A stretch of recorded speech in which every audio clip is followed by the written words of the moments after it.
اللہم صلی علی محمد و علی آل محمد و بارک وسلم۔ الصلاۃ والسلام علیکہ یا سیدی یا رسول اللہ۔ السلام علیکم دوستو، کیسے ہیں آپ؟ اللہ سے دعا کرتا ہوں جہاں پر بھی ہوں گے آپ ٹھیک ٹھاک ہوں گے۔ اللہ آپ کو ہر مصیبت اور پریشانی سے محفوظ رکھے۔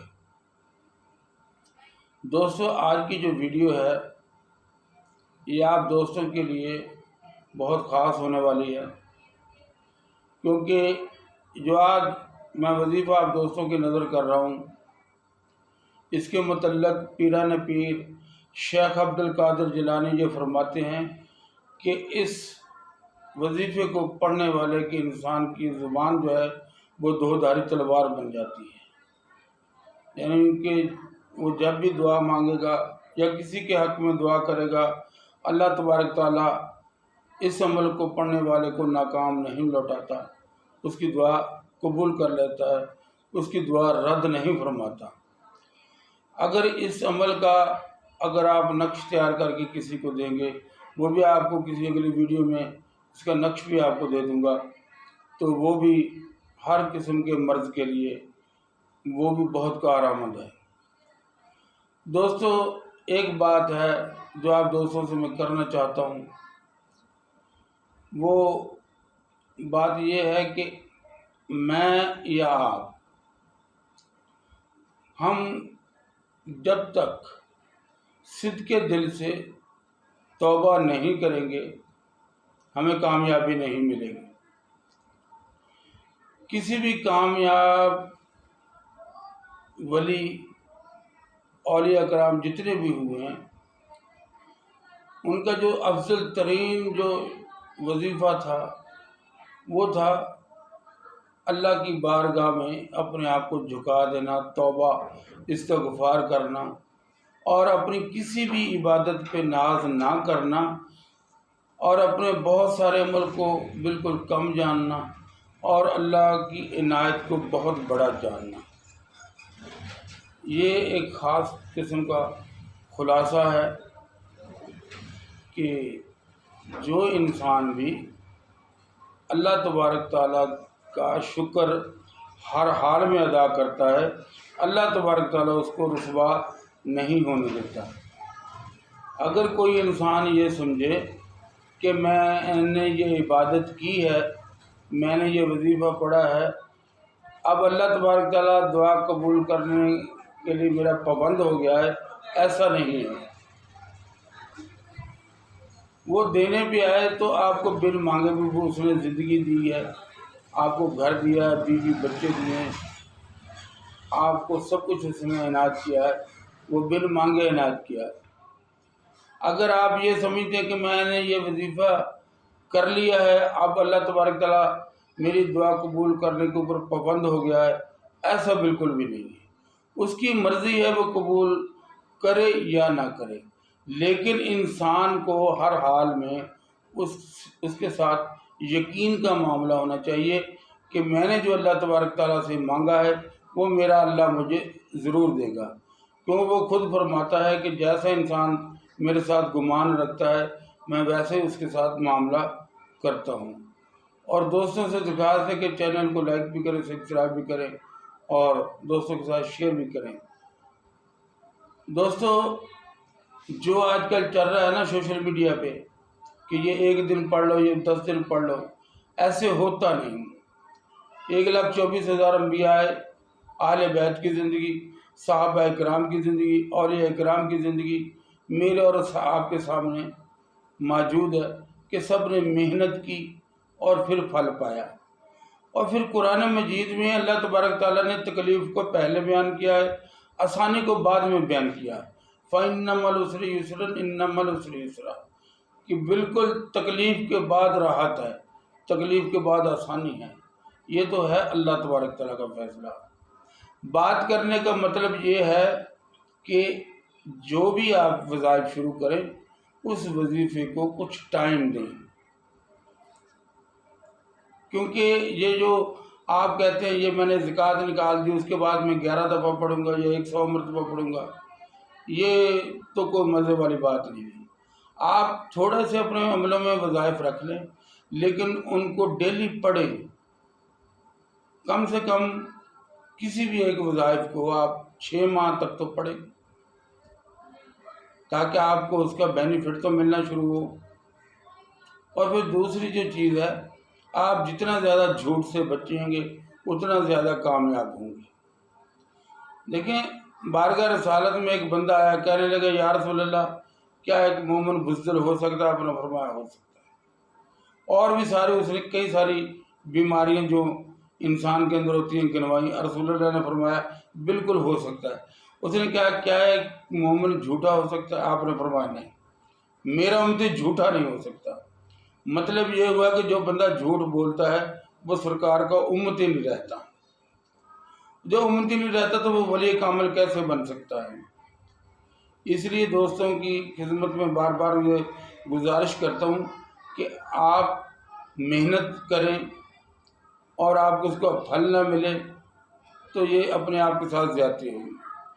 تو لہذا جو بندہ بھی وظائف کی دنیا میں قدم رکھے، اس کو پھر یہ چاہیے کہ اپنی زبان پہ خاموشی کا تالا رکھے، بولے تو سچ بولے ورنہ نہ بولے، بولے تو اللہ اور اللہ کے رسول کی تعریف میں بولے ورنہ نہ بولے۔ وظیفہ اسی وقت کام کرتا ہے جب انسان بالکل کلی طور پہ اللہ کے سامنے سلنڈر کر دیتا ہے، اس وقت پھر ہر وظائف کام کرتے ہیں، ہر وظیفہ کام کرتا ہے۔ آپ کو ترقیاں بھی ملیں گی، روحانی ترقیاں بھی ملیں گی۔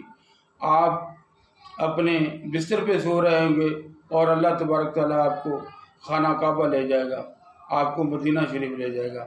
یہ اسی وقت ہوتا ہے کسی بھی کام کو تسلسل کے ساتھ کرنے سے اور اس کام کی پیروی کرنے سے۔ یعنی کہ جو بھی آپ وظیفہ پڑھ رہے ہیں کم سے کم اس کو 6 ماہ دیں، 6 ماہ کے بعد پھر آپ خود بھی جو کسی کے ساتھ 20-21 دن کے بعد بھی اس کا راستہ کھل جاتا ہے، اس کی دل کو سکون آ جاتا ہے۔ کسی کے ساتھ 41 دن کے بعد، کسی کے 50 دن کے بعد۔ یہ ہر انسان کے قلب کی کیفیت پہ ہے کہ جتنا اس کا زیادہ قلب پاک صاف ہوگا اتنی ہی جلدی وہ روحانی ترقی کرے گا۔ دوستو، وظیفہ پڑھنے کے 2 طریقے ہیں، دونوں طریقے آپ دوستوں کی نظر کر دیتا ہوں، جو آپ کو اچھا لگے وہ اپنا لیں۔ بہترین جو اس کا پیران پیر شیخ عبد القادر جیلانی نے جو وقت بتایا ہے وہ بتایا ہے نماز عصر کے بعد۔ کام تو سارا 15-20 منٹ کا ہے، اور اگر کسی بالفرض کسی بندے کے پاس عصر کے بعد ٹائم نہیں ہے تو پھر وہ عشاء کے بعد۔ لیکن جب اگر عشاء کے بعد یہ بندہ وظیفہ پڑھے تو اس کے بعد پھر نہ تو کسی سے بات کرے، نہ ہی موبائل استعمال کرے، اور ہر طرح کی برائیوں سے بچ کر وہ سو جائے۔ سب سے بہترین طریقہ اس کا یہ ہے۔ وظیفہ ہے بسم اللہ الرحمن الرحیم کا، یا تو آپ اس کو 786 دفعہ پڑھنے کی روزانہ کی روٹین بنا لیں، اس کو پڑھتے رہیں، اول آخر درود ابراہیمی 21 مرتبہ، یا پھر آپ اس کو ایسے پڑھیں کہ آپ اپنے نام کے عدد نکالیں۔ مثال کے طور پہ آپ کے نام کے عدد ہیں 300 یا 250 ہیں، اگر آپ کے نام کے عدد 300 ہوئے تو پھر آپ نے پڑھیں 7 اور 3 10، 1086 مرتبہ آپ نے پڑھنا ہے، تو پھر یہ آپ کا اپنا اسم اعظم بن جائے گا۔ آپ اس کو اس طریقے سے بھی تلاوت کر سکتے ہیں۔ اور دوسری، کسی بھی قسم کی جنات کی موکلات کی نیت بالکل مت کیجیے گا، کیونکہ آپ رجت کا شکار ہو سکتے ہیں، اس سے پریشانیاں کم ہونے کی بجائے بڑھ جاتی ہیں۔ ہاں، اگر اب آپ جو بھی عمل پڑھیں گے خالصتاً اللہ کے لیے پڑھیں گے تو پھر رجال الغیب جیسی ہستیاں آپ کی کمر کے پیچھے آپ کی مدد کرنے کے لیے اللہ کے حکم سے وہ تیار ہیں۔ تو یہ بسم اللہ الرحمن الرحیم کا وظیفہ ہے، آپ اس کو پڑھیں، اس سے فائدہ اٹھائیں، اور باقی روٹین میں آپ 5 وقت نماز پڑھیں، روٹین میں قرآن پڑھے اور کثرت کے ساتھ درود شریف اور استغفار کرے۔ استغفار ایک ایسا وظیفہ ہے جو آپ کے گناہ دھو دیتا ہے، آپ کو اللہ کی بارگاہ میں پہنچا دیتا ہے۔ اس کے ساتھ ساتھ آپ یہ بسم اللہ الرحمن الرحیم کا وظیفہ کریں، اور پھر میری یہ دوستوں سے درخواست ہوگی کہ کم سے کم 6 ماہ اس کو چھوڑے نہ۔ آپ دیکھیں گے کہ اللہ تبارک تعالیٰ نے آپ کو تمام پریشانیوں سے نکال دیا ہے، اور آپ ہر طرح کی پریشانی سے آزاد ہو جائیں گے۔ آپ کو قلبی سکون اتنا حاصل ہو جائے گا کہ آپ سوچیں گے کہ شاید اب میں صحیح زندگی گزار رہا ہوں۔ دوستوں سے آخر میں پھر درخواست کروں گا کہ چینل کو سبسکرائب بھی کریں، شیئر بھی کریں دوستوں کے ساتھ، اور کامنٹ تو ضرور کیا کریں۔ اگر میری کسی بات سے آپ کو اتفاق نہ ہو تو کامنٹ میں آ کر میری آپ اصلاح کر سکتے ہیں، کیونکہ میں آپ کو جو بھی سبق دوں گا وہی دوں گا جو میں نے اپنے رسول اللہ صلی اللہ علیہ وسلم، اہل بیت، صحابہ اکرام اور ہمارے اکابرین نے جس کو اپنایا۔ کیونکہ جھوٹ کسی بھی حال میں انسان کو نہیں بولنا چاہیے، نہ ہی میں آپ کو یہ کہوں گا کہ آپ کے 10 دن میں آپ کی قسمت بدل جائے گی۔ یہ آپ کے قلب پہ میسر ہے کہ جتنا صاف زیادہ قلب ہوگا اتنی ہی جلدی وظیفہ اثر کرے گا، کیونکہ جتنا انسان اندر سے پاک صاف ہوگا اتنی ہی جلدی اللہ تبارک تعالیٰ اس کے دل میں اپنا ڈیرا جما لیتا ہے۔ جب اللہ تبارک تعالیٰ انسان کے دل میں اپنا ڈیرا جما لیتا ہے تو پھر وہاں دنیا کی کوئی گنجائش نہیں باقی بچتی۔ جہاں اللہ ہو وہاں سب کچھ ہوتا ہے، جہاں اللہ نہ ہو وہاں پریشانیوں کے سوا اور کچھ نہیں ہوتا۔ تو کوشش یہ کرنی چاہیے کہ ہمارے قلب میں ہر وقت اللہ کی یاد رہے، اللہ کے ذکر کا نور رہے، اور اللہ ہمیں اپنی بارگاہ میں قبول کر لے۔ السلام علیکم ورحمۃ اللہ۔